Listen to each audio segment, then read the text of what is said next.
بسم اللہ الرحمن الرحیم۔ اسماء الہی میں آج ہم سمیع و بصیر اور سمیع قریب کی جو صفات ہیں ان کا مطالعہ کریں گے۔ سمیع کے معنی ہیں سننے والے کے اور بصیر کے معنی ہیں دیکھنے والے کے۔ یہ بھی مبالغے کا صیغہ ہے۔ اس میں مبالغے کا مطلب ہے کہ ہمیشگی پائی جاتی ہے، دوام پایا جاتا ہے کہ اللہ تعالیٰ کبھی بھی سننے کی قوت ان کی ختم نہیں ہوتی۔ جیسے ہمارے ہاں ہو جاتی ہے، کچھ لوگ بیمار ہو جاتے ہیں، کان ان کے کام کرنا بند کر دیتے ہیں، ہم سو جاتے ہیں، پھر ہمارے سامنے کئی لوگ باتیں کر رہے ہوتے ہیں، ہمیں پتہ نہیں چلتا، لیکن خدا تعالیٰ کو نہ نیند آتی ہے، نہ اونگ آتی ہے، نہ کوئی مرض لاحق ہوتا ہے، تو مسلسل ہمیشہ ازل سے لے کر ابد تک ہمیشہ سننے کی صلاحیت والے ہیں، ایسا ہی دیکھنے کی صلاحیت والے ہیں۔ سمیع و بصیر میں سننے کے جامع معنی ہیں۔ ایک تو ہوتا ہے کہ ہمیں آواز سنائی دی، مثلاً اگر کوئی چینی میرے سامنے بیٹھ کر بات کر رہا ہو تو میں سن تو رہا ہوں گا، لیکن میرا سننا نہ سننا برابر ہے، کیونکہ مجھے پتہ نہیں وہ کیا کہہ رہا۔ تو سمیع کے معنی یہاں دونوں پہلوؤں سے کہ باتوں کو آوازیں بھی پہنچتی ہیں اور ان کے معنی اور ان کے پیچھے جو کچھ پوشیدہ ہے، جو کچھ اس کے مخفی معنی ہے، وہ سب وہ جانتا ہے۔ یعنی بعض اوقات ہمیں اپنی بات سمجھتے ہوئے مشکل ہوتی ہے کہ میں نے یہ جملہ بولا تو کیوں بولا تھا، کیونکہ وہ لاشعور نے بول دیا ہے، تو شعور میں اب آیا ہی نہیں کہ میں نے کیا کہنا چاہتا ہوں۔ تو کتنے ہی شاعروں سے جب بات پوچھی جائے کہ تم نے یہ شعر کا مطلب کیا ہے تو وہ اپنا مطلب نہیں بتا سکتے۔ تو وجہ کیا ہوتی ہے؟ وجہ یہ ہے کہ وہ بات تو کر گئے ہیں لیکن اس کی گہرائی سے اچھی طرح جانتے نہیں تھے۔ سمیع کا مطلب ہے کہ باتیں صرف آوازیں نہیں پہنچتی اس تک، ان کے مخفی ظاہری سارے پہلو وہ سمجھ رہے ہوتے ہیں۔ تو اس کے اندر سمجھنے کا مفہوم، بات کو جاننے کا مفہوم پورا اس کے اندر ہے۔ ایسا ہی بصیر ہے۔ ہم بھی بہت ساری چیزوں کو دیکھ رہے ہوتے ہیں لیکن ساری چیزوں کی حقیقت ہم نہیں جانتے۔ یہ سامنے کیا چیز پڑی ہوئی ہے، ہمیں بعض اوقات واقفیت نہیں ہوتی، ہمیں پوچھنا پڑتا ہے یہ کیا چیز ہے۔ خدا بصیر ہے، وہ چیزوں کو دیکھتا بھی ہے، ان کی حقیقت کو بھی جانتا ہے، ان کے وہاں پڑے ہونے کی حکمتوں کو بھی جانتا ہے، ان کے وہاں سے ہلنے جلنے کی ساری چیزوں کو دیکھتا ہے، وہ جانتا ہے۔ تو بصیر کے معنی یہ ہے کہ وہ کامل معنی میں دیکھتا ہے، اور سمیع کے معنی یہ ہے کہ وہ کامل معنی میں باتوں کو سنتا ہے۔ قریب جو ہے اس کا مطلب یہ ہے کہ اللہ تعالیٰ ہمارے دکھائی تو نہیں دیتے، ہم پکڑ بھی نہیں سکتے، ہم اس کی آواز بھی نہیں سن سکتے، ہم اس کی خوشبو بھی نہیں سونگھ سکتے، اور اس کو ٹچ کر کے بھی محسوس نہیں کر سکتے۔ تو اب اس کے باوجود وہ بالکل ہمارے قریب ہے۔ قریب ہونے کا ایک جسمانی مطلب ہوتا ہے کہ مثلاً میں اس پین کے قریب ہوں، یا اس کیمرے کے جس سے آپ تک ٹرانسمیشن جا رہی ہے میں اس کے قریب بیٹھا ہوا ہوں۔ تو ایک تو یہ قریب ہونا ہوتا ہے۔ ایک قریب ہونا ہوتا ہے کہ آپ کہیں بھی بیٹھے ہوئے ہوں، تو مثلاً موبائل کے ذریعے سے ہم بات ایسے ہی بات کر رہے ہوتے ہیں، ایک آدمی امریکہ بیٹھا ہوتا ہے، ایک ادھر ایشیا میں بیٹھا ہوتا ہے، بات ہو رہی ہوتی ہے۔ یہ بھی ایک قربت ہے کہ جو علم کے اعتبار سے ہے، بات کر لینے کے اعتبار سے ہے، بات سن لینے کے اعتبار سے ہے۔ تو اگر فرض کر لیجیے کہ میں اس وقت کسی ایسی میرے پاس سسٹم ہو کہ میں اپنے گھر کا سارا ماحول دیکھ رہا ہوں، وہاں آوازیں سن رہا ہوں، تو میں اپنے بچوں سے دور نہیں ہوں، میں ان کو دیکھ رہا ہوں۔ تو ایک یہ علمی اعتبار سے قریب ہونا ہے کہ میں بالکل نگرانی کر رہا ہوں، جو مجھ سے بات کرے گا میں اس کا جواب دے دوں گا، کوئی چیز مجھ سے مانگے گا میں اس کو وہ چیز دے دوں گا، تو بالکل قریب ہوں۔ اگر میں نے پکڑنا ہے تو پکڑ لوں گا، اگر چھوڑنا ہے تو چھوڑ دوں گا، سزا دینی ہے تو سزا دے لوں گا۔ یہ قریب ہونے کا مطلب یہاں پر یہ ہے۔ یہ ضروری نہیں ہے کہ اللہ تعالیٰ جسمانی طور پر بھی ہر جگہ موجود ہو، میں سمجھانے کے لیے صرف کہہ رہا ہوں قریب کے وہ موجود ہیں، ہر جگہ موجود ہیں، لیکن وہ جسمانی سے زیادہ اپنے ان پہلوؤں سے موجود ہیں کہ وہ میری پکار سنتے ہیں، میری دعاؤں کا جواب دیتے ہیں، میری آہوں کو سنتے ہیں، میری اندر کی کیفیات کو جانتے ہوتے ہیں، میرے غم کو، میری خوشیوں کو، میرے دکھوں کو، میرے آہوزاریوں کو، میری بیزاریوں کو، ہر ایک چیز کو جانتے ہیں۔ وہ اتنے قریب ہیں کہ شاہرگ سے بھی زیادہ قریب ہیں، جس کو بیان کیا گیا حدیث میں، قرآن مجید میں بھی۔ تو یہ جو پہلو ہے کہ اللہ تعالیٰ اتنے قریب ہیں، وہ اسی بات کو سمجھانے کے لیے ہے کہ یہ نہ خیال کرو کہ اللہ تعالیٰ دور ہے۔ سورہ البقرہ میں کہا گیا کہ مجھے پکارنے والا جب پکارتا ہے تو میں اس کی جواب دیتا ہوں کیونکہ میں قریب ہوں۔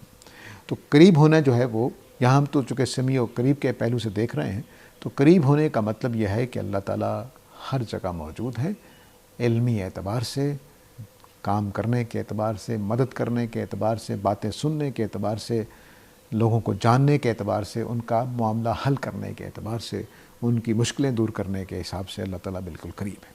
اب کچھ قرآن کی آیتوں کی روشنی میں اس کو سمجھ لیتے ہیں۔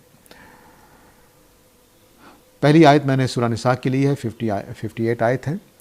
اللہ تعالیٰ حکم دیتے ہیں تمہیں کہ تم اپنی امانتیں واپس کرو ان کے اہل کی طرف، اور جب تم لوگوں کے درمیان فیصلہ کرو تو عدل کے ساتھ فیصلہ کرو۔ یہ اللہ تعالیٰ کی بہت اچھی نصیحت ہے جو تمہیں کر رہا ہے۔ اللہ تعالیٰ سمیع و بصیر ہے۔ یہ حکومت کی ذمہ داریاں یہاں بتائی جا رہی ہیں کہ حکمرانوں کو، ہمارے بھی ہیں لیکن ہم فیصلہ کرنے کی پوزیشن میں نہیں ہوتے، امانتیں ہمیں بھی ادا کرنی ہیں، حکومت کو بھی ادا کرنی ہے۔ تو یہ میرٹ کا بیان ہے کہ میرٹ کے مطابق معاملات کرو اور فیصلے بھی حق انصاف کے مطابق کرو۔ تو اللہ تعالیٰ تمہیں اس بات کی نصیحت کر رہا ہے۔ اب سمیع بصیرہ میں جو اس اصول پر نہیں چلتے ان کے لیے دھمکی ہے کہ تم اگر میرے اس بتائے ہوئے قانون کے مطابق میرٹ پر حکومت نہیں چلاؤ گے یا لوگوں کے درمیان میں عدل و انصاف قائم نہیں کرو گے تو میں بدلہ لوں گا اس کا۔ اللہ تعالیٰ ذو انتقام بھی ہے۔ تو کوئی چیز بھی، کوئی ایسا نہ خیال کرنا کہ کوئی چیز اللہ تعالیٰ سے مخفی رہ گئی ہے، وہ دیکھ بھی رہا ہے، سن بھی رہا ہے۔ جو باتیں کر رہے ہو ان کے پیچھے کے محرکات، اس کی وجوہات، اس کے اسباب، اس کے اندر کے نفسیاتی مسائل، سب کچھ وہ جانتا ہے، اور وہ سب چیزیں دیکھ بھی رہا ہے۔ جو ظلم ہو رہے ہیں، جو زیادتیاں ہو رہی ہیں، جو ناانصافیاں ہو رہی ہیں، اور جو میرٹ پہ کام ہو رہے ہوں گے، سب کچھ دیکھتا جانتا ہے۔ تو اس لیے یہ خیال نہ کرو کہ دنیا میں ظالمانہ حکومت قائم کر کے تم اللہ کی پکڑ سے بچ جاؤ گے۔ اس کے بعد سورہ النساء کی 134 نمبر آیت ہے، فرمایا کہ جو چاہتا ہے دنیا کا ثواب تو اللہ تعالیٰ کے پاس دنیا اور آخرت دونوں کا ثواب ہے۔ جو دنیا کا چاہے گا اس کو دنیا کا دے دیں گے، جو آخرت میں چاہے گا اس کو آخرت میں دے دیں گے۔ اور فرمایا کہ اللہ تعالیٰ سمیع و بصیر ہے۔ مطلب کیا ہے کہ اللہ تعالیٰ کسی سے بے خبر نہیں ہے، نہ اس کے دل کے حالات سے، نہ اس کے اعمال سے۔ تو جو دنیا کے لیے کر رہا ہوگا اس کو معاملہ دنیا کے ساتھ کر دیا جائے گا، جو آخرت کے لحاظ سے کر رہا ہوگا اس کا معاملہ آخرت کے لحاظ سے کر دیا جائے گا۔ ایسا نہیں ہوگا کہ کسی کی بات نہیں سنی گئی، کسی کا عمل نہیں دیکھا گیا، کسی نے کوئی نیکی کر لی اللہ کو پتہ نہیں چلا، کسی نے کوئی ظلم کر دیا تب اللہ کو پتہ نہیں چلا۔ ایسا نہیں ہے، وہ سمیع و بصیر ہے، ہر چیز کو دیکھ رہا ہے، ہر چیز کو سن رہا ہے۔ تو اس لیے ایسا نہ ہو کہ یہ خیال کر کے کہ اللہ تعالیٰ جانتا ہی نہیں ہے تو ہم جو چاہیں کر لیں، کچھ نہیں ہوگا۔ نہیں، وہ ہر چیز کو دیکھنے والا، سننے والا، اس لیے اسے ڈرنا چاہیے کہ کل قیامت والے دن۔ یہ پہلے بات گزر چکی ہے کہ اللہ تعالیٰ حکیم ہونے کے اعتبار سے اور دنیا کا نظام جس طرح سے اس نے بنایا ہے اس کے اعتبار سے وہ دنیا میں سزا فوراً نہیں دیتے۔ اس کے بعد سورہ بنی اسرائیل کی آیت ہے نمبر 1۔ اس میں فرمایا کہ اللہ تعالیٰ نے اپنے بندے کو راتوں رات لے گیا مسجد حرام سے مسجد اقصیٰ تک، اور اللہ تعالیٰ نے اس مسجد اقصیٰ تک جس کے گرد کو برکت والا بنایا ہے، اور فرمایا کہ اللہ تعالیٰ سمیع و بصیر ہے۔ یہ دراصل جو معاملہ تھا مسجد حرام سے مسجد اقصیٰ تک لے جانے کا مطلب یہ ہے کہ اولاد ابراہیمی کی دونوں جو شاخیں تھیں، بنی اسماعیل اور بنی اسرائیل، دونوں سے امامت چھین لی جائے گی، اور اب نبی کریم صلی اللہ علیہ وسلم کی جو آل ہوگی، جو آپ کے ماننے والے ہوں گے، ان کو یہ ذمہ داری دے دی جائے گی۔ یہ معاملہ کس اصول پر ہو رہا ہے؟ سمیع و بصیر کے اصول پر ہو رہا ہے کہ اللہ تعالیٰ ساری حقیقتوں کو جانتے ہیں، باتیں سنتے ہیں، دیکھتے ہیں۔ اب یہ دونوں قومیں جو پہلے سے لے کر چلے آ رہے ہیں، قریش مکہ اور یہود و نصارہ، یہ اب اس قابل نہیں ہے کہ اللہ تعالیٰ کی اس ذمہ داری کو ادا کر سکیں۔ اس لیے اللہ تعالیٰ نے ان سے حق امامت چھین لینا ہے، اور نبی کریم صلی اللہ علیہ وسلم کو اور ان کے ماننے والوں کو، صحابہ کو، یہ حق امانت دے دینا۔ اس کے بعد فرمایا سورہ حج میں 61 نمبر آیت ہے کہ اللہ تعالیٰ جو ہیں وہ رات کو دن میں اور دن کو رات میں داخل کرتے ہیں، اور اللہ تعالیٰ سمیع و بصیر ہے۔ یعنی جو اس کائنات کو چلا رہا ہے اتنی خوبی کے ساتھ، کہ رات دن کا نظام ہے، کوئی کھانے پینے کا مسائل ہیں، کوئی ہواؤں کے، کچھ بادلوں کے، کچھ اس طرح سے، وہ خدا اپنی مخلوق سے بے پرواہ کیسے ہو سکتا ہے؟ جو اتنی خوبی کے ساتھ یہ سارا نظام چلا رہا ہے، تو وہ ہدایت اور ضلالت اور نیکی اور برائی اور ظلم اور ناانصافی کے بارے میں کیسے بے نیاز ہو جائے گا؟ ہرگز نہیں ہوگا۔ وہ اپنے اس مخلوق کے لیے لازماً جزا و سزا کا معاملہ کرے گا، وہ اس کے لازماً ہدایت کا معاملہ کرے گا، ہدایت فراہم کرے گا، سمجھانا چاہے گا، ان کے اندر سے بگاڑ کو اصلاح کرنا چاہے گا، اور جو پھر غلط حرکت کریں گے ان کو سزا دینا دینا چاہے گا وہ. تو یہ خدا کے سمیع و بصیر ہونے کا لازمی تقاضا ہے. اس کے بعد فرمایا سورہ حج ہی میں 75 نمبر آیت میں کہ اللہ تعالیٰ فرشتوں میں سے اپنے نامہ بر چنتے ہیں اور لوگوں میں سے بھی اپنے نامہ بر چنتے ہیں کیونکہ اللہ تعالیٰ سمیع و بصیر ہے. یہ بہت دلچسپ مقام ہے کہ جو فرشتے تھے ان کو خدا کی بیٹیاں سمجھا جاتا تھا قریش مکہ کے ہاں. تو فرمایا کہ اللہ تعالیٰ جو ہیں وہ سمیع و بصیر ہیں، ان کو اولاد کی کیا ضرورت ہے، بیٹیوں کی کیا ضرورت ہے، ساتھیوں کی، بچوں کی، بیٹیوں کی، بیٹوں کی ضرورت تو اس کو ہوتی ہے جو جس کے اوان و انصار چاہیے، کوئی کام کروانے ہیں، کوئی مدد چاہیے، کوئی معاملات دیکھنے ہیں تو وہاں چاہیے ہوتے ہیں. خدا تو خود سمیع و بصیر ہے، اس کو کیا ضرورت ہے. تو ایک تو اس کے اندر توحید کا معنی ہے. دوسرے اس کے اندر مطلب یہ ہے کہ تم نے جو بیٹیاں بنا لی ہیں تو مارے جاؤ گے، کیونکہ اللہ تعالیٰ جانتے ہیں کہ اس کا کوئی ثبوت میں نے نازل نہیں کیا. وہ حقیقی طور پر علم والے ہیں، ان کا یہ بیان علم کے مطابق درست بیان ہے کہ فرشتے اس کے بیٹیاں نہیں ہیں، وہ صرف اس کے بندے ہیں اور ان میں سے وہ نامہ بر بھی چنتے ہیں. تو یہ اللہ تعالیٰ کا علم کی طرف اشارہ، دھمکی بھی ہے اس کے اندر کہ تم نے غلط چیزیں طے کر لی ہیں، اللہ تعالیٰ سمیع و بصیر ہے، تمہیں پکڑے گا، مارے جاؤ گے. اور اس بات کا بھی بیان ہے کہ اللہ تعالیٰ کا یہ بیان سچا بیان ہے کیونکہ وہ سمیع و بصیر ہے، ہر چیز کو جانتا، دیکھتا ہے، سنتا ہے. تو اپنے فرشتوں کے ساتھ اس کا کیا معاملہ ہے. اس کے بعد سورہ لقمان کی 28 نمبر آیت ہے. اس میں فرمایا کہ تمہارا بنانا اور تمہارا دوبارہ زندہ کر لینا قیامت والے دن وہ ایسے ہی ہے جیسے کہ ایک نفس کو پیدا کر لینا. یعنی جس طرح سے اللہ تعالیٰ نے نفس واحدہ پیدا کیا تھا اسی طرح سے تمام مخلوقات کو دوبارہ پیدا کر لے گا. تو اللہ تعالیٰ سمیع و بصیر ہے، یعنی اس سے کوئی چیز مخفی نہیں ہے. وہ چیزوں کے خصائص اور ان کی خوبیوں کو جانتا ہے اور اس کے لحاظ سے یہ معاملہ کرتا ہے، وہ چیزیں بنا لے گا. البتہ قیامت کے پہلو سے اس میں یہ فرمایا کہ اللہ تعالیٰ چونکہ سمیع و بصیر ہیں، تمہاری ہر بات کو جانتے ہیں، ہر تمہاری آہ کو سنتے ہیں، تمہاری کراہ کو سنتے ہیں، دعا اور پکار کو سنتے ہیں، توبہ اور معافی کو سنتے ہیں، تمہاری غلط باتوں کو سنتے ہیں، تمہاری صحیح باتوں کو سنتے ہیں. تو ایسے سمیع و بصیر قیامت والے دن بڑے آرام سے حساب کتاب کر لے گا، کوئی اس کو مشکل نہیں آئے گی. تو قیامت کے پہلو سے بھی اور خدا کی توحید کے پہلو سے بھی اس میں یہ معنی موجود ہیں کہ اللہ تعالیٰ سمیع و بصیر ہے، اس لیے اللہ تعالیٰ کے ساتھ معاملہ آسان نہیں ہے. اس کے بعد سورہ مومن کی 20ویں آیت ہے کہ اللہ تعالیٰ قیامت والے دن سچائی کے ساتھ فیصلہ کرے گا اور جو لوگ اس کے علاوہ پکارتے ہیں وہ کوئی بھی فیصلہ نہیں کر سکیں گے.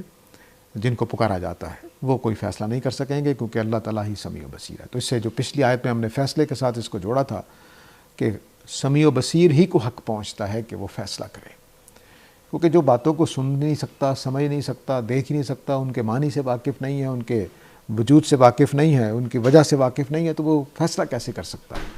تو جتنے بھی دیوتا بنائے گئے، غیر خدا، انسانوں کو خدا بنایا گیا یا کچھ شخصیات کو خدا بنایا گیا، تو فرمایا کہ ان کے اندر وہ صلاحیت ہی نہیں ہے سمیع و بصیر کی، تو وہ فیصلہ کیسے کریں گے. جج بھی اگر عدالت میں بیٹھا ہو اور وہ ہمارا مقدمہ ہی نہ سن سکے، ہمارے دلائل ہی نہ سن سکے اور ان کے حقیقت جان ہی نہ سکے، تو اس کے بعد آپ اندازہ کر سکتے ہیں کہ یہ کیسے ممکن ہے کہ وہ فیصلہ ہو جائے اور وہ فیصلہ صحیح کر دے گا. تو اس لیے فرمایا کہ اللہ کے سوا کسی کو حق کا کوئی فیصلہ نہیں ہے. اور یہ بھی اس میں بات واضح ہو رہی ہے کہ فیصلہ جب اللہ نے کرنا ہے جو سمیع و بصیر ہے تو اس کی غلطی بھی کوئی نہیں نکال سکتا، کیونکہ اس نے ہر چیز سن رکھی ہے، ہر چیز کو دیکھ رکھا ہے. تو کوئی سفارش بھی نہیں کر سکے گا یہ کہہ کر کے جی اللہ تعالیٰ آپ نہیں جانتے، یہ تو بڑا اچھا آدمی تھا، ایسی کوئی بات نہیں کہہ سکے گا کیونکہ وہ سمیع و بصیر ہے، ہر چیز کو جانتا ہے، دیکھتا ہے. تو اس اعتبار سے اللہ تعالیٰ ہی فیصلے کا حق رکھتے ہیں، وہی درست فیصلہ کریں گے اور اس کے فیصلے کو کوئی غلط ثابت نہیں کر سکے گا. یہ سمیع و بصیر ہونے کا لازمی تقاضا ہے.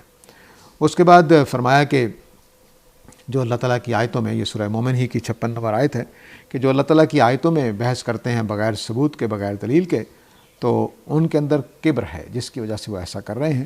تو اللہ تعالیٰ سے پناہ مانگیے کیونکہ اللہ تعالیٰ سمیع و بصیر ہے. یعنی سزا دینے کا حق بھی اسی ذات کو ہے، جیسے فیصلہ دینے کا حق اسی ذات کو ہے کہ جو سمیع و بصیر ہے، اسی طرح سزا بھی وہی درست اور صحیح دے گا فیصلے کے مطابق، عدل کے مطابق، جو سمیع و بصیر ہے. اگر سمیع و بصیر کوئی ذات نہیں ہے تو وہ یہ نہیں جان سکتی کہ اس جرم کی کیا سزا ہونی چاہیے، تو وہ بھی سمیع و بصیر کی ذات ہی کر سکتی ہے. تو فرمایا کہ اللہ تعالیٰ کی سزا سے بچنے کے لیے اور اس کی پناہ لینے کے لیے سمیع و بصیر ہونا چاہیے. تو چونکہ یہ لوگ اللہ کی آیتوں کا مذاق اڑا رہے ہیں تو نبی صلی اللہ علیہ وسلم کو یہ تسلی ہے اس کے اندر کہ اللہ تعالیٰ سمیع و بصیر ہے، وہ جان رہا ہے، ان کی باتوں کو سن رہا ہے، آپ کی تکلیف سے بھی واقف ہے، آپ بے فکر رہیے اور آپ گھبرائیے نہیں، یہ آپ کو کچھ نقصان نہیں پہنچا سکیں گے، کیوں کہ اللہ تعالیٰ ہر چیز کو دیکھ رہا ہے اور سن رہا ہے۔ تو اس میں تسلی ہے، حوصلہ پانے کی اور توکل کرنے کی بنیاد اس کے اندر ان دو صفات کے اندر موجود ہے کہ ہم اللہ تعالیٰ پہ بھروسہ کیوں کریں، کیونکہ وہ سمیع و بصیر ہے، ہر چیز کو جانتا ہے اور دیکھتا ہے۔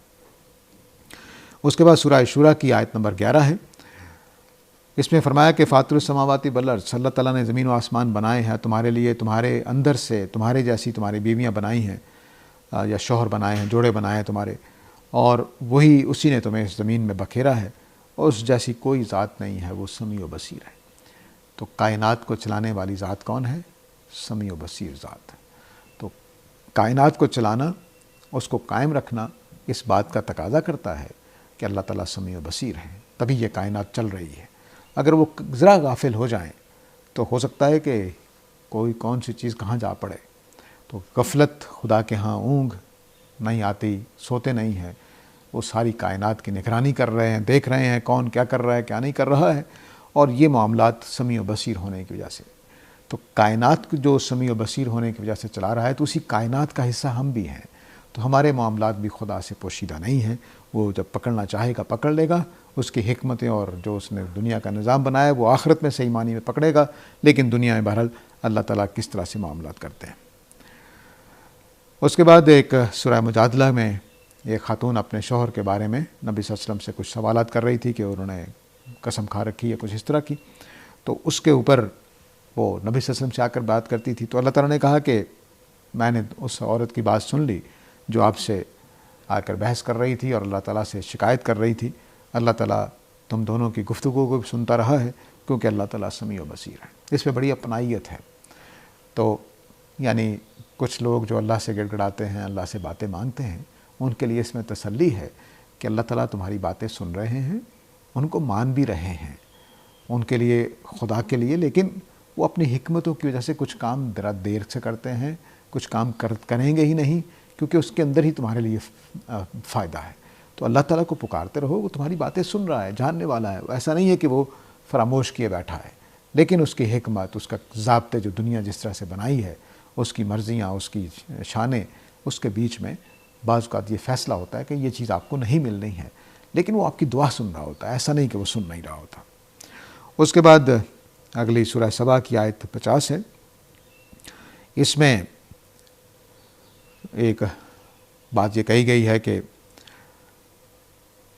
اے اللہ، ان سے کہہ دو، اللہ تعالیٰ نے ان سے کہا کہ اگر میں گمراہ ہوتا ہوں تو میرے اوپر ہی گمراہی کا وبال آئے گا، نبی کا جواب ہے یہ، اور اگر میں ہدایت پاتا ہوں تو اس وجہ یہ ہے کہ اللہ تعالیٰ کی میرے اوپر وحی آتی ہے۔ اے اللہ تو سمیع قریب ہے، اب یہاں قریب کی صفت آئی ہے، تو اللہ تعالیٰ قریب ہے، قریب سے میری باتیں سن رہا ہے، وہ دور نہیں ہے کہ اس کو کوئی مدد کرنے کے لیے آنے کے لیے ٹائم چاہیے، نہیں، وہ فوراً آئے گا، مدد ہو جائے گی، اور جن کو روکنا ہے ان کو روک بھی لے گا۔ تو اس لیے یہ بات کہ میں اکیلا تو نہیں ہوں، میرے ساتھ میرا خدا ہے، وہ میری باتیں سنتا ہے، وہ میرے قریب ہے، تو یہ نبی کے لیے ایک حوصلہ ہے اس میں، اور نبی نے یہ جملہ بول کر گویا اپنے آپ کو خدا کے حوالے کر دیا کہ اللہ میں آپ کی قربت میں ہوں، آپ کے پاس ہوں، آپ میری باتیں سن رہے ہیں، آپ میری مدد کرنے کے لیے موجود ہیں، میں اپنا مسئلہ آپ کے حوالے کرتا ہوں۔ تو یہ اس میں گویا تفویض کا مضمون ہوتا ہے، توکل پانے کے لیے یہ بنیاد ہے کہ اللہ تعالیٰ سمیع و بصیر ہیں، وہ ہمارے قریب ہیں، ہماری باتیں سنتے ہیں، اور اگر کسی مشکل میں ڈال رہے ہیں تو اس کے پیچھے کوئی حکمت ہے، اس سے پریشان نہیں ہونا چاہیے، کیونکہ خدا سے پریشان ہو کر ہمارے پاس کوئی جگہ نہیں ہے۔ اصل حقیقی طور پر ہمارے بھروسے کے لائق وہی ہے، کیونکہ وہ حکیم بھی ہے، وہ سمیع و بصیر بھی ہے، اور وہ ہمارے قریب بھی ہے۔ اس کے ساتھ اجازت چاہتا ہوں، خدا حافظ۔